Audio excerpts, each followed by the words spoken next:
तो कहानी की शुरू होते ही हम वरी नामी एक लड़की को देखते हैं जो अपनी बेटी मिन को लिए रात के टाइम पे कहीं जा रही थी। ये दोनों खेलते हुए जा रहे थे और यहीं पर हम नोटिस करते हैं कि वरी किसी की कॉल को कंटिन्यूअसली इग्नोर कर रही है। अब वो अपनी बेटी मिन से कहती है, चलो एक न्यू गेम खेलते हैं। मैं 10 तक गिनूंगी और 10 गिनने के बाद तुम छुप जाना और तब मैं तुम्हें ढूंढूंगी। वरी के 10 तक गिनते ही मिन छुप गई और वरी पेट्रोल पंप तक पे पहुंच गई। उसे सफर लंबा करना था, इसीलिए वो अपना टैंक फुल करवा रही थी और साफ जाहिर था कि उसने मिन को चालबाजी पे छुपाया है। वो ऐसा क्यों कर रही है, इसकी रीजन अभी नहीं बताई गई। वो जब एक शॉप से अपने लिए कुछ खाने पीने का सामान भी लेने जाती है, तब भी वो अपने आप को सीसीटीवी से बचाने की कोशिश कर रही थी, जैसे वो किसी से छुप कर भाग रही हो, कोई गलत काम करके भाग रही हो। अब सामान लेकर जैसे ही बड़ी गाड़ी में गई तो परेशानी से उसका बुरा हाल हो गया, क्योंकि अब उसकी बेटी मिन गाड़ी में नहीं थी। और जब वो बुरी तरह घबरा गई तो एकदम से मिन साइड से निकल कर उसे शॉक कर देती है और ये देखकर उसे सुकून मिलता है। वरी अब अपना सफर कंटिन्यू करती है।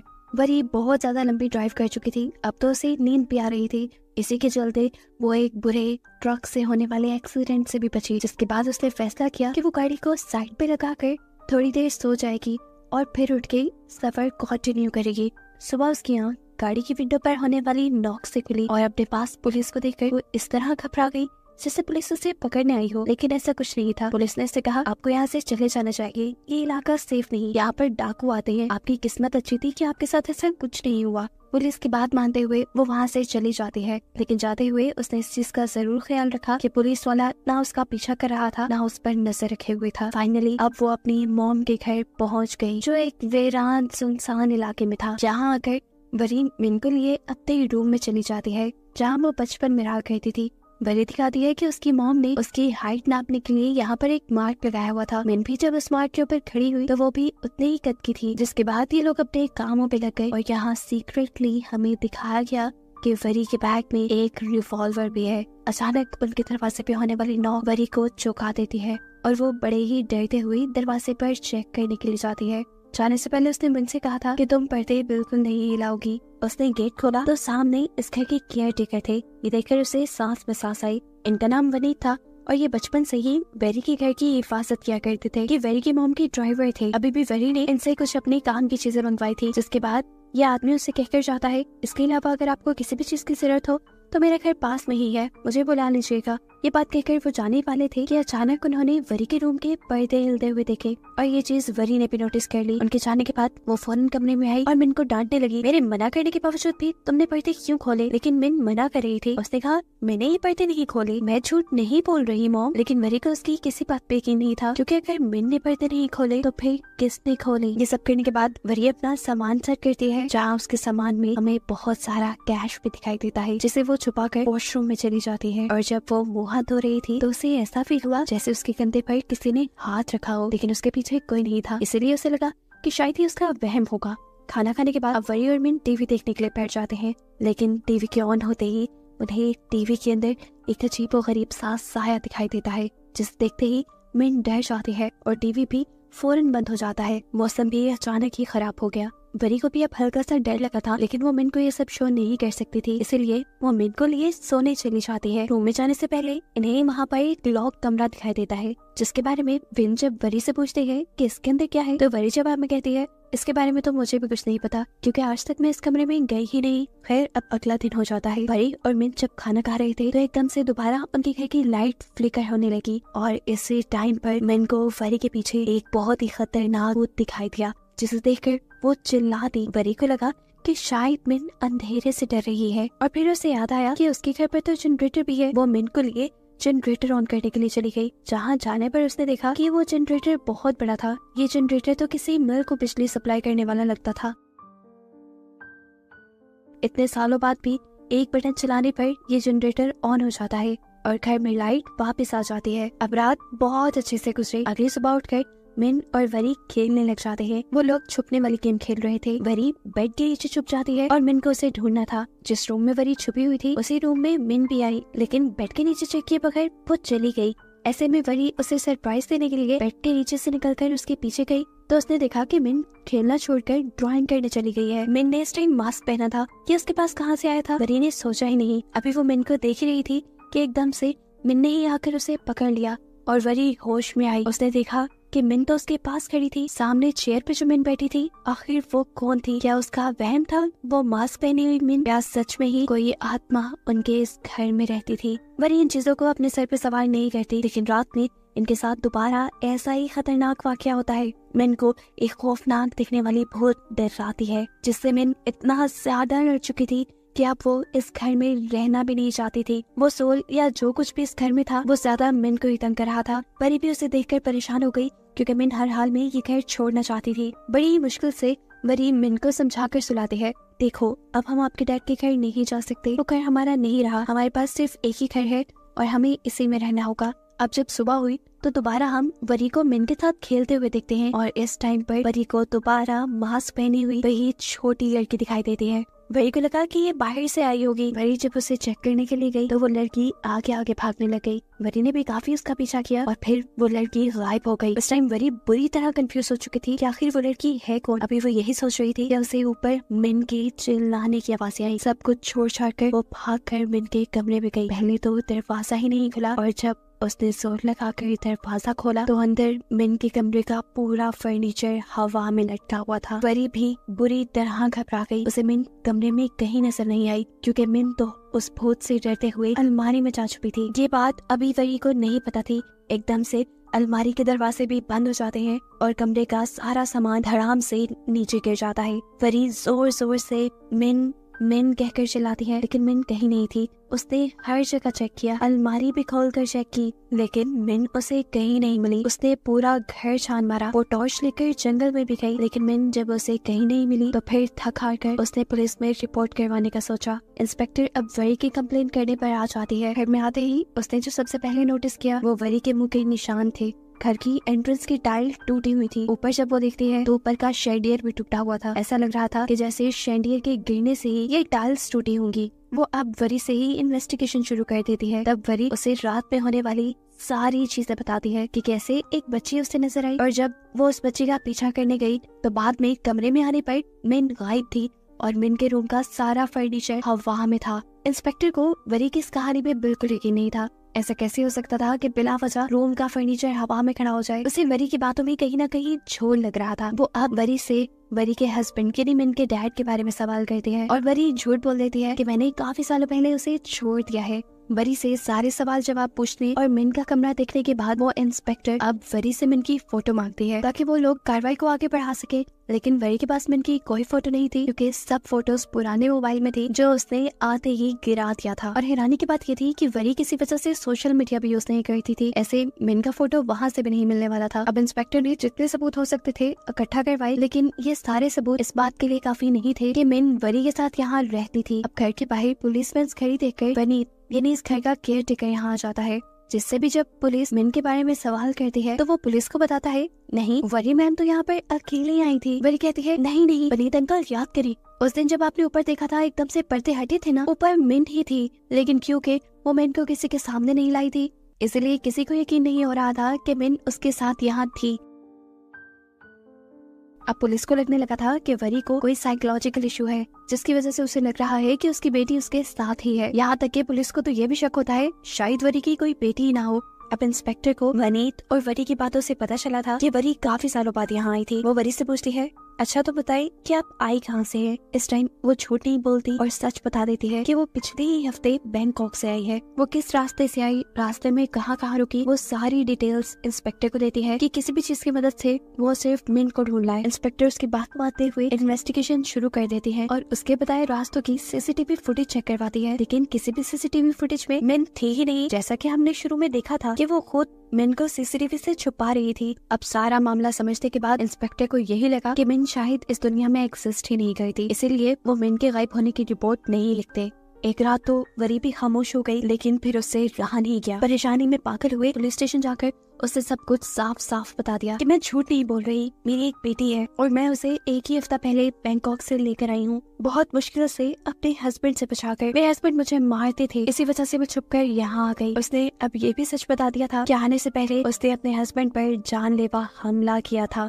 अपने हस्बैंड पर उसने गोली चलाई थी और ये बताते हुए वो रो पड़ी क्योंकि अब वो भी मुलजिम थी, पुलिस उसके ऊपर भी केस बना सकती थी। यहाँ पर वरी पुलिस से भी कहती है मुझे शक है कि मेरे हस्बैंड ने ही मिन को कहीं गायब किया होगा, वो बहुत पावरफुल है, वो जर्नल है। पुलिस वालों को इंसिस्ट करने पर वरी अब अपने हस्बैंड को कॉल मिलाती है और गुस्से में उसे डांटने लग जाती है कि मैं जानती हूँ तुमने ही मिन को किडनैप करवाया है, अगर तुम्हें पता है मेरी बेटी के बारे में तो मुझे बता दो। लेकिन जवाब में उसका हस्बैंड कहता है पागल तो नहीं हो गई, मैं तो ये भी नहीं जानती कि तुम भाग कर गई कहाँ पर, मैं मिन को कहाँ से किडनैप करवाऊंगा और क्या हुआ है मेरी बेटी को। ऐसे बहसबाजी देखने पर इंस्पेक्टर ने वरी के हाथ से फोन ले लिया और खुद वरी के हस्बैंड से बात करने लगी। उसको सारा मामला बताया कि कैसे वरी गायब हुई है। इंस्पेक्टर उसके डैड से कुछ फोटोज मंगवाती है मिन की और अब फाइनली रिपोर्ट फाइल होकर मिन को ढूंढने की कार्रवाई शुरू हो जाती है। वरी के अंकल वनी, पुलिस इंस्पेक्टर, बहुत सारी पुलिस फोर्स और गांव वालों के साथ वरी खुद जंगल के अंदर जाते हैं, लेकिन घंटों की छानबीन करने के बावजूद उन्हें मिन वहाँ कहीं नहीं मिलती। थका कर इंस्पेक्टर वरी को लेकर वापस आने लगते हैं।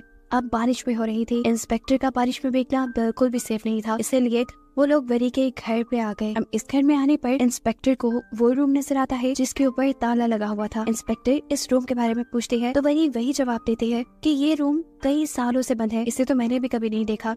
इसके अलावा मैंने सारे कमरे 10 बार चेक किए हैं लेकिन मिन कहीं नहीं है। पुलिस इंस्पेक्टर उसकी बातों पे ज्यादा ध्यान ना देते हुए इस कमरे के ताले को तोड़ती है क्योंकि इसकी चाबी उनके पास नहीं थी। इसको खोलते ही पुलिस इंस्पेक्टर तो क्या वरी भी हैरान परेशान रह गई। ये दरवाजा एक सीक्रेट बेसमेंट तक जाता था। ये लोग दबे पांव उस बेसमेंट के अंदर जाने लगते हैं, इस चीज से अनजान कि वो रूह जो इन सब को तंग कर रही है वो इस वक्त ठीक इन दोनों के पीछे है, जिसे मूवी में दिखाया भी जाता है। इस बेसमेंट के अंदर बहुत सारी मशीनरी लगी हुई थी और एक कैबिन भी बना हुआ था कांच का, जिसे देखकर इंस्पेक्टर तो समझ गई कि ये किसी किस्म की लैब है और यहाँ पर एक्सपेरिमेंट्स होते रहे हैं। लेकिन वरी सच में इन चीजों के बारे में नहीं जानती थी। मिरर के कैबिन के ठीक ऊपर ब्लैक कलर का गोल सर्कल बना हुआ था, जैसे किसी चीज के जलने की वजह से बना हो, लेकिन शॉर्ट सर्किट की वजह से इतना प्रॉपर गोल सर्कल बनना पॉसिबल नहीं था। ये लोग जब चेक करते हैं तो इसी बेसमेंट के ठीक ऊपर वाले रूम में फ्लोर पर भी ऐसा ही सर्कल था और इससे ऊपर जो रूम था वरी का, वहाँ के फ्लोर पे भी सेम ऐसा ही ब्लैक सर्कल था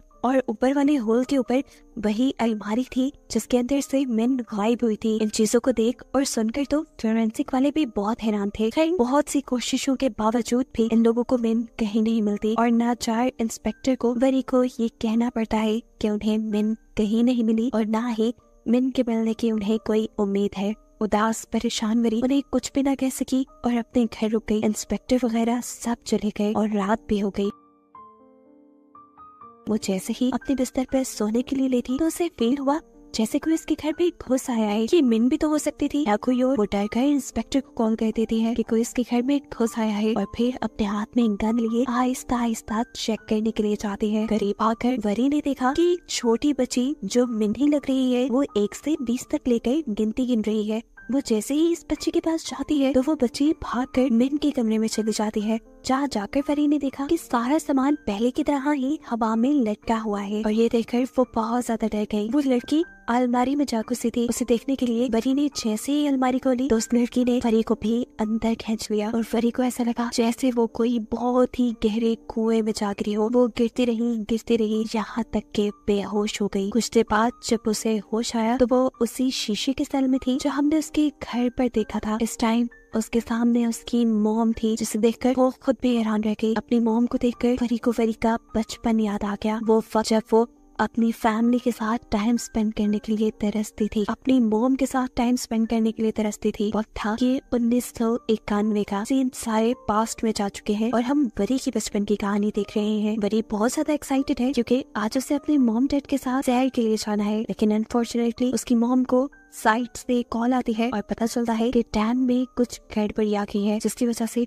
उसे फौरन ही डैम के लिए निकलना पड़ जाता है और आज भी वरी का प्लान कैंसिल हो जाता है। यहाँ पर हमें रिवील होता है कि वरी की मॉम एक इंजीनियर थी। इन लोगों की बातों से यहाँ हमें पता चलता है कि ये लोग यहाँ पर जो कुछ भी बना रहे थे या कर रहे थे उसमें पिछली 35 बार से ये लोग नाकाम हो चुके हैं लेकिन इस मर्तबा उन्हें उम्मीद है कि उनकी बनाई चीजें काम कर जाएंगी। आज 36वीं बार बहुत सारी उम्मीद लेकर इन्होंने दोबारा से वो मशीन ऑन की और मशीन ऑन करते ही इन्हें कुछ चेंज देखने को मिला। जमीन जोर से हिली और इनके बनाए कंटेनर के ऊपर एक ब्लैक होल बन गया, बादलों का एक ब्लैक सर्कल जिसके अंदर से बिजलियां भी चमक रही थी और उसके अंदर कहीं से एक सैंडल भी आकर गिरा, जिस चीज से हमें पता चला कि असल में वरी की मॉम टाइम मशीन बना रही है और ये सैंडल यहाँ किसी और टाइमलाइन से आकर गिरा है। इन सभी चीजों को लेकर वरी की मॉम अब बहुत ज्यादा एक्साइटेड हो चुकी थी। उसे जल्द से जल्द अब टाइम ट्रेवल को पॉसिबल बनाना था, लेकिन अभी भी इस मशीन में बहुत सारी कमियां थी जो उसे पूरी करनी थी। अब वरी की मॉम जिसे ही कह रही तो आकर देखा कि उसकी फैमिली का मूड बहुत ज्यादा खराब था, क्योंकि आज वो अपनी फैमिली का सारा ट्रिप स्पॉइल कर गई थी। ऐसे में उसके हस्बैंड भी उस पर चिल्ला देते हैं कि आखिर करते क्या रहती हो, फैमिली की जिम्मेदारियां हैं तुम पर, वरी है तुम्हारे पास। और गुस्से में वो भी कह देती है मेरे पास टाइम नहीं है वरी को पालने का। और ये बात वरी सुन चुकी थी और वरी इस बात से अंदर तक टूट गई। अपनी इस बात का खमियाजा भुगतने के लिए अगले दिन वरी की मॉम ने वरी के साथ दोबारा ट्रिप प्लान किया, लेकिन रास्ते में भी उसका सारा ध्यान अपने टाइम मशीन वाले एक्सपेरिमेंट पर था। एक मरतबा फिर इसी चीज को लेकर उसकी और उसके हस्बैंड के दरमियान में बहस हो गई। बहस इतनी बढ़ गई कि गुस्से में वरी की मॉम ने खुद स्टीयरिंग व्हील पकड़कर गाड़ी साइड पे लगाई और गाड़ी से उतर गई। वरी पीछे से कहती रह गई मॉम मत जाए वहाँ पर, लेकिन वरी की मॉम ने एक नहीं सुनी और एकदम से पीछे से एक ट्रक ने आकर वरी और उसके डैड की कार को हिट कर दिया। वो दोनों मारे गए। यानी यहाँ पर एक सबसे बड़ा ट्विस्ट ये रिवील होता है कि मूवी की जिस मेन कैरेक्टर वरी को हम देख रहे थे वो तो आज से कई साल पहले यानी 1991 में ही मारी गई थी। तो अब कौन सी वरी थी ये दिन था 14 मार्च 1991 का। वरी की मॉम को इस हादसे ने पागल बना दिया था। अब वो हर रोज दिन रात यही डेट बार बार बोलती रहती थी। उनका बस नहीं चलता था कि किसी तरह वो टाइम में पीछे जाए और 14 मार्च के उस दिन को ठीक कर दे, उस हादसे को रोक ले जिस दिन उसकी बेटी और उसके हस्बैंड उससे बिछड़ गए थे। सालों गुजर गए, वरी की मॉम इस दुख से बाहर नहीं निकल पाई। हालांकि उन्होंने साइकियाट्रिस्ट की भी हेल्प ली, लेकिन उन्होंने अपने आप को अपने हस्बैंड और बेटे का कातिल मान लिया था। यहाँ तक कि ये नौबत भी आ गई कि वरी की मॉम ने सुसाइड करने की सोची और ठीक जिस टाइम वो डैम में जंप करने के लिए गई तो एकदम से डैम के अंदर एक वार्म होल बन गया, जिसे देखकर वो बुरी तरह घबरा गई और उनका सैंडल उस वार्म होल के अंदर गिर गया, जो उसी को मिला एक दूसरी टाइमलाइन में 1991 में 14 मार्च से पहले, जब पहली मर्तबा उनकी टाइम मशीन के ऊपर ये वर्म होल बना था और हमने देखा था कि उसके पास एक सैंडल आकर गिरा है। जिस दिन उसे लगा था कि अब उसकी टाइम मशीन काम कर जाएगी, लेकिन फिर उसने टाइम मशीन पे काम करना छोड़ दिया था। इस टाइम वरी की मॉम को वो सारी बातें याद आ जाती हैं। उसे याद आ जाता है कि यही सैंडल तो उसे मिला था कुछ अर्सा पहले, लेकिन उसकी टाइम मशीन वर्क कर रही थी। उसे एक नई होप मिली टाइम मशीन में पीछे जाकर सब कुछ ठीक करने की। फिर क्या था, उसने जी जान लगाकर टाइम मशीन में पीछे जाने की कोशिशें शुरू कर दी और अपनी टाइम मशीन पे वर्क करना शुरू किया। बहुत दिनों की मेहनत और बहुत कोशिशों के बाद आखिर उसने टाइम मशीन बना ही ली, जिसे जैसे ही वो 14 मार्च 1991 में लेकर जाने की कोशिश करती है तो मशीन एक मर्तबा फिर रुक जाती है और उसकी सारी उम्मीदें टूट जाती है। वो पागल ही हो गई, इस नाकामी को वो सह नहीं पा रही थी। गुस्सा, एक्सॉशन, सब कुछ उसने इस मशीन के ऊपर ही उतार दिया। उसने जोर जोर से मशीन के सिस्टम के ऊपर हाथ मारा और पता नहीं उसे ऐसा कौन सा बटन चला कि ये टाइम मशीन दोबारा चल गई।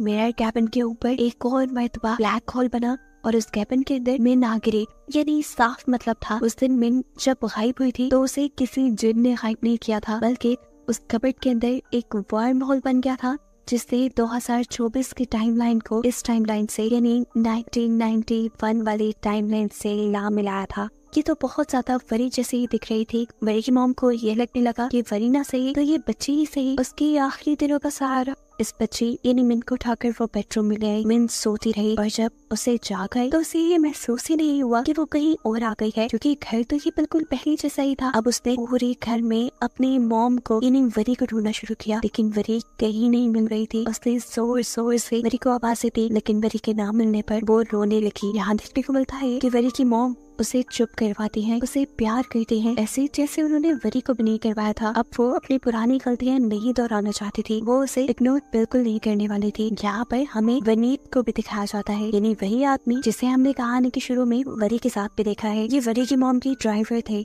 वनीत वरी की मॉम से पूछता भी है ये बच्ची कौन है, तो वो झूठ कह देती है कि ये इंदौर की रिश्तेदार है मेरी।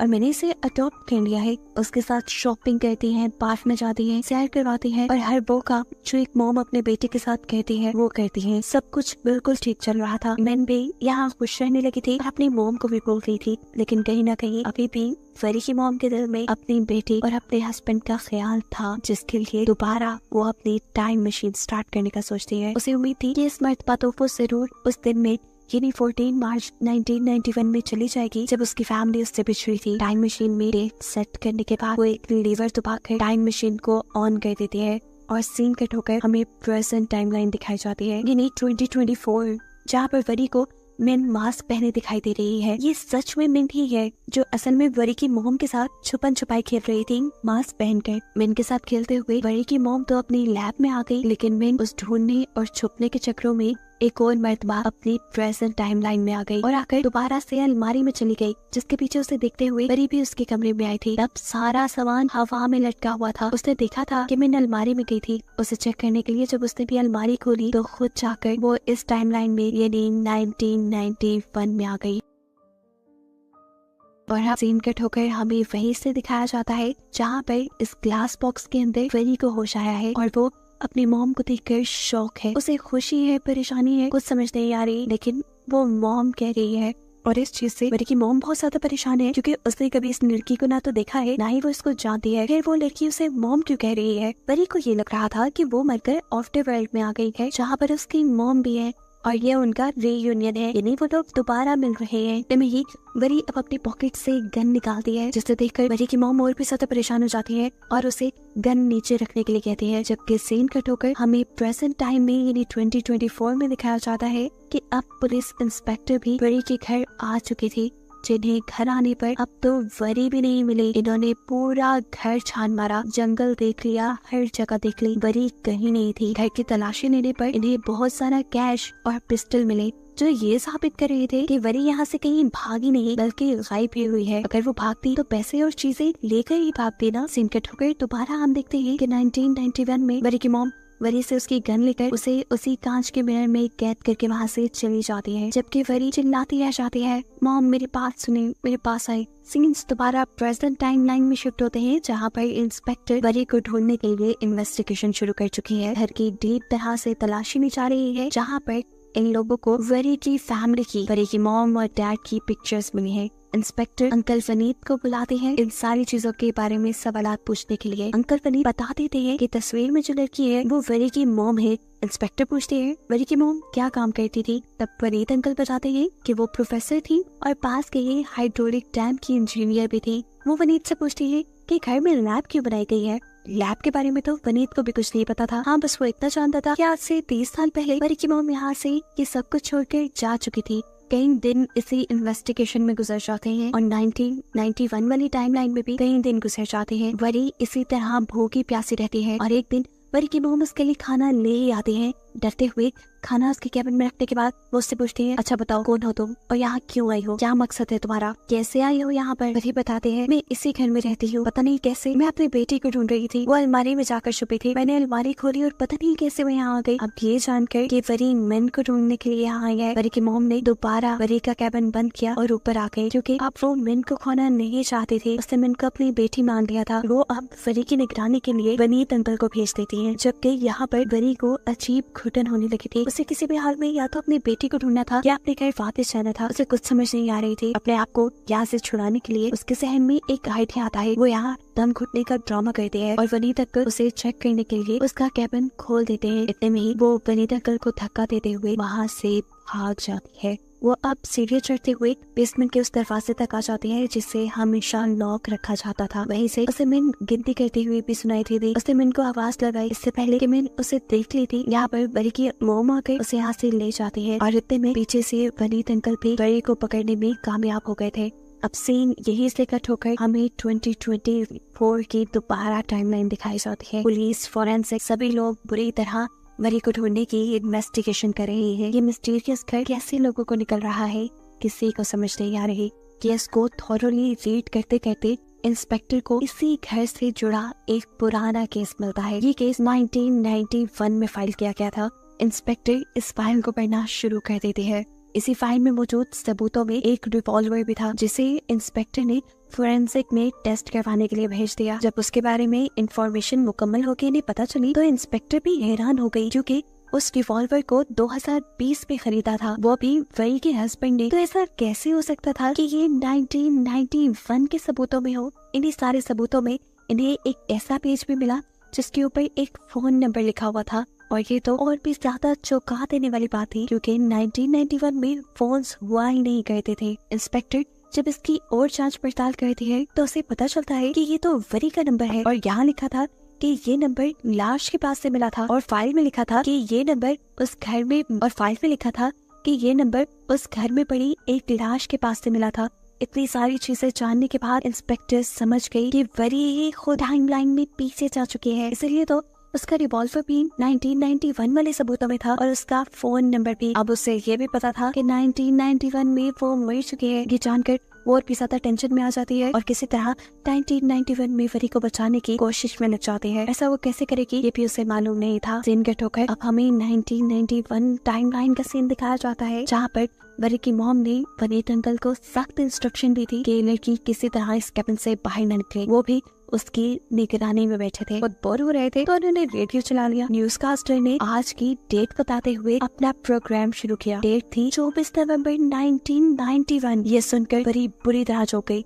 उसने वनीत अंकल से कहा, कौन सा सन है ये? 1991। तो जवाब में वनीत अंकल ने कहा, तो इसमें इतना हैरान होने वाली क्या बात है, 1991 ही है। उसके लिए तो हैरान होने वाली बात नहीं थी, लेकिन वरी के लिए थी, जो ये बात समझ गई थी कि वो टाइमलाइन में पीछे आ चुकी है। ये सारी बात समझते ही अब वो वनीत अंकल को सारा मामला समझाने लगती है। देखिए वनीत अंकल, मैं वही हूँ, आप लोगों की वही। मैं फ्यूचर से आई हूँ, और आपकी मैम वो मेरी मॉम है, वो मुझे पहचान नहीं पा रही। मुझे पता है मेरी बेटी भी यही आई होगी, उन्होंने मेरी बेटी बिन को कैद किया हुआ है। उसकी सारी बातें सुनने के बाद वनीत अंकल कहते हैं, चुप भी करो की लड़की, ये देखो ये है हमारी परी, जो आज से कई महीनों पहले ही मर चुकी है। अब इसी टाइमलाइन के अंदर यानी 1991 के अंदर हम मिन को देखते हैं, जो वरी की मॉम के साथ खाना खा रही थी, तभी उसे वरी की मॉम के पीछे वो खौफनाक भूत दिखाई दिया। वही भूत जो उसे प्रेजेंट टाइमलाइन में भी दिखाई देता था और तंग करता था। उसे देखकर वो चिल्लाने लगी, और सीन कट होकर हमें प्रेजेंट का सीन दिखाया गया। यहाँ पर अब इन्वेस्टिगेशन के लिए वरी के हस्बैंड खुद आ चुके हैं, जो कि एक जर्नल भी है। उन्हें वरी और अपनी बेटी मिन का पता चलाना है। इसकी सारी डिटेल्स लेने के बाद ये लड़का उनसे पूछता है कि 1991 में वहाँ जिसकी लाश मिली थी वो लड़की कौन थी। पुलिस इंस्पेक्टर बताते हैं कि ये बात तो आज तक मिस्ट्री ही है। ये सारी बातें सुनने के बाद अब वरी के हस्बैंड वरी के घर चले जाते हैं इन्वेस्टिगेशन करने के लिए, और दोबारा से हमें 1991 वाली टाइमलाइन में वरी को दिखाया जाता है। उसे किसी तरह बाहर निकलना था, अपनी मॉम से मिलना था, उन्हें सारी बातें बतानी थी, लेकिन ये वनीत अंकल कुछ करने ही नहीं दे रहे थे। उसकी बातों से पक पक से अब वो तंग आ गए। ये सारी बातों का यकीन दिलाने के लिए वो बार बार बोल बोल के अपनी बातें समझाने की कोशिश करती है, लेकिन वनीत अंकल की बक बक से तंग आ जाते हैं और उसका कैबिन लॉक करते हुए बेसमेंट से बाहर आकर पहरा देने लगते हैं। और इस टाइम पर वरी को गुस्सा आ जाता है। अपने इस गुस्से में, इस जुनून में वो जैसे पागल हो जाते हैं और अपने कैबिन का कांच ही तोड़ डालती है। इस चीज का अंदाजा जैसे ही वनीत अंकल को हुआ, वो भी फौरन उसे पकड़ने के लिए बेसमेंट के अंदर आई, उसी की गन लिए हुए। लेकिन इससे पहले कि वो ये गन चला देते, वरी एकदम से उनके ऊपर ही हमला कर देते हैं और उन्हें नीचे गिराकर जमीन पे पड़ा हुआ कांच उनकी आंख में छुपा देती है, यानी आंख में स्टैब कर देती है, जिससे उनकी आंख पूरी तरह फट गई। और 2024 में आज तक उनकी आंख पे ये निशान देखा जा सकता है। वरी उनको मार भी सकती थी, लेकिन उसने नहीं मारा, क्योंकि उसे वनीत अंकल से काफी लगाव था। वो अब बेसमेंट से बाहर निकल आई अपनी बेटी यानी मिन को ढूंढने के लिए। थोड़ा बहुत ढूंढने के बाद उसे मिन एक कमरे में सोई हुई मिल भी गई, जिसे देखकर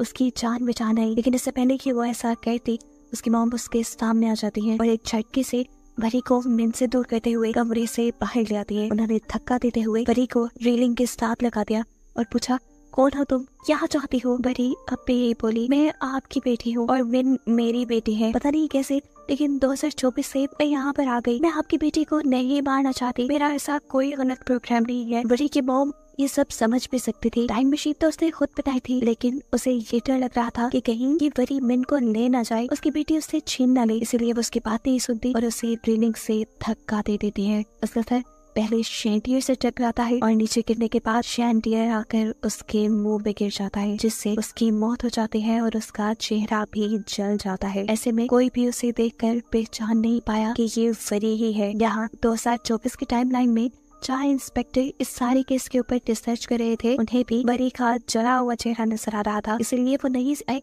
कि ये वरी ही है। लेकिन अब इस इंस्पेक्टर को बहुत कुछ जानने के बाद समझ आ गई थी कि 1991 में जिस लड़की की डेड बॉडी मिली थी, जिसे 1991 में कोई भी आइडेंटिफाई नहीं कर पाया था, किसी ने भी पहचाना नहीं था, वो असल में वरी की ये बॉडी थी जो न जाने कैसे लेकिन एक पिछली टाइमलाइन में चली गई थी। ये सब जानने के बाद उसकी आंखों से आंसू टप टप गिरने लग जाते हैं और इतने में वरी के हस्बैंड पुलिस की पूरी टीम लिए इस घर पे भी पहुंच जाते हैं। उसे देखते ही इंस्पेक्टर पागलों की तरह उसके ऊपर हमला कर देती है और उसे नीचे गिराकर वो मारने लगती है, ये कहते हुए कि सिर्फ तुम्हारी और तुम्हारी वजह से वरी का यह हाल हुआ। वरी को क्या हुआ था उन्हें तो पता ही नहीं था, वो तो यही कंफ्यूज खड़े हुए थे। तब इंस्पेक्टर उनके मुंह पे फाइल वाला एल्बम मारती है और कहती है ये लो अपनी वरी की डेड बॉडी की फोटोज, इससे ज्यादा तुम्हें कुछ नहीं मिलने वाला। ये कहकर वो वहाँ से चली गई। जबकि 1991 की टाइमलाइन में हम देखते हैं कि वरी के मरने के बाद वरी का फोरेंसिक करने के लिए पूरी टीम आ चुकी थी। यह हादसा इतना अजीब था कि इसकी वजह से मिन के ऊपर भी काफी असर पड़ा था। वरी की मॉम मिन को लेकर हॉस्पिटल गई तो डॉक्टर्स ने बताया कि मिन की याददाश्त चली गई है और इसके बाद से वरी की मॉम ने मिन का नाम मिन छोड़कर वरी रख दिया, जिसके बाद वो इस छोटी वरी यानी मिन को यहाँ से लेकर ये घर छोड़कर चली गई और वरी की सोल इसी घर में भटकती रही। जिस सोल को इस मूवी में बार बार दिखाया जा रहा था वो और किसी की नहीं थी बल्कि वरी की ही थी, जो अपनी बेटी के लिए यहाँ इस घर में थी, इसीलिए वो मिन को ज्यादा नजर आती थी। काफी अर्सा गुजरा और मिन भी बड़ी हो गई, जिसकी शक्ल अब हूबहू वरी जैसी दिखती थी। और फिर कहीं जाकर वरी की मॉम को यकीन हुआ कि उस दिन टाइम मशीन के अंदर जो लड़की आई थी वो और कोई नहीं, यही मिन, यही वरी थी। और ऐसा कैसे हो सकता था कि एक वरी टाइम मशीन में भी थी, वो मर भी गई और एक वरी अब उनके पास भी है। इसी कंफ्यूजन में फंसकर ये प्रोफेसर यानी वरी की मॉम मर जाती है, जिनके मरने के बाद मिन यानी वरी बिल्कुल अकेली हो गई और उसने फिर शादी कर ली। और जब उसकी बेटी हुई तो उसने उसका नाम मिन रखा। काफी अर्सा तक उनकी लाइफ काफी अच्छी रही, लेकिन आहिस्ता आहिस्ता उनकी लाइफ भी अजीब होने लगी। लाइफ में हजारों मसले आ गए। उसका हस्बैंड जो कि एक जर्नल था वो उस पर रोब जमाया करता था, उसे मारता था, कहीं जाने नहीं देता था। और इस सबसे तंग आकर एक दिन वरी ने अपने ही हस्बैंड की गन उठाई और उसके ऊपर हमला करके इस घर से भाग आई। लेकिन कहानी में ट्विस्ट ये निकला कि जो हमला उसने अपने हस्बैंड पे किया था उसका असर उसके हस्बैंड पे नहीं हुआ था, बल्कि गोली जाकर साथ अलमारी में लगी थी जिसके अंदर पहले से ही मिन थी। लेकिन मिन भी बच गई थी, जिसके बाद वो मिन को लेकर अपने इस घर में ले आई, यानी अपने मॉम के घर। और फिर ये सब शुरू हो गया जो हमें दिखाया गया। साफ मतलब है कि ये सब एक लूप में चल रहा है, ये कभी खत्म नहीं होगा। बार बार ही मिन यहाँ इस घर में आएगी, बार बार ही वो पुरानी टाइमलाइन में जाएगी, मरेगी और दूसरी मिन बड़ी होकर यहाँ आएगी और ये सब ऐसे ही चलता रहेगा। और बस इसी को दिखाते हुए ये कहानी यहाँ खत्म हो जाती है।